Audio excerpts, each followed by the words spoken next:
and today I'm going to be talking to you about the endocrine system and some of the hormones that it creates. What do you know about your hormones? What do you know about your endocrine system? Did you know that it creates 4 happy hormones just for you to help stabilize your mood, to help keep you happy? Did you know that there are hormones that can say, hey, I'm hungry, or that's enough, I'm good? After this, you should be able to tell me what your favorite hormone is, how it's created, and what are some things to do to produce it naturally. We'll start with our body. According to the EPA, this is many of the endocrine glands and what it does. We're going to start with the pancreas. The pancreas creates insulin. Insulin helps with your blood sugar. Having a good blood sugar keeps your body in homeostasis. To have your body in homeostasis means that it's in its happy zone and that it's healthy.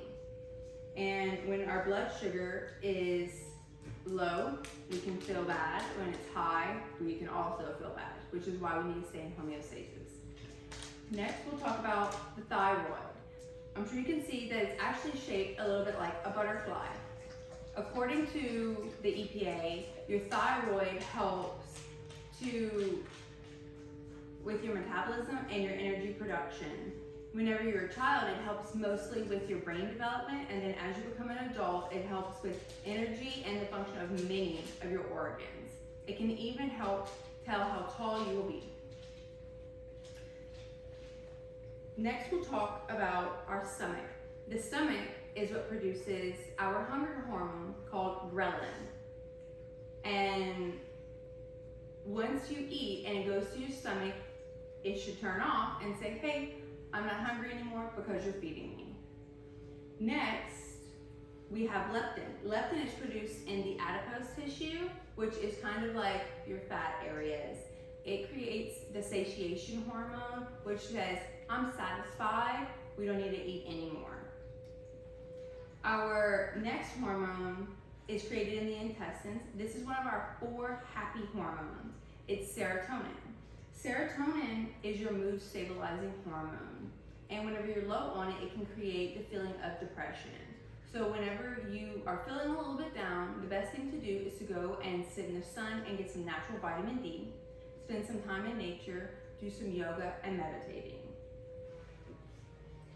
Next, we'll talk about the hypothalamus and the pituitary gland. This is specifically in the brain and the brain only.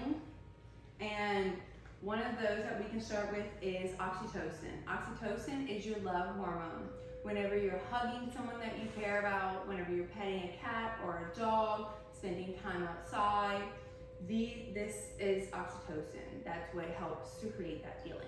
Whenever you also have oxytocin, it stimulates the production of serotonin and dopamine. Dopamine is your reward chemical, the chemical that helps you to complete tasks, feel motivated and happy. And whenever you're eating and you do that happy dance, that's dopamine. Next is endorphins. Endorphin is known as the painkiller. And the natural painkillers such as Oxycontin and Vicodin help to produce and mimic endorphins. Endorphins can be produced by exercising and laughing and even dark chocolates. So now that you have heard about all of that, and when our body is healthy, it produces all this whenever it is in sync. If we were feeling down, we know that we need some more serotonin. If we are happy, we know that we have done something to put our body in its happy place. And we also know that whenever we need a little pick-me-up, we can go eat some dark chocolate, do an exercise, go for a walk in nature. I hope that everybody has learned just as much as I have when it comes to the endocrine system and some of the best hormones that there are in our body.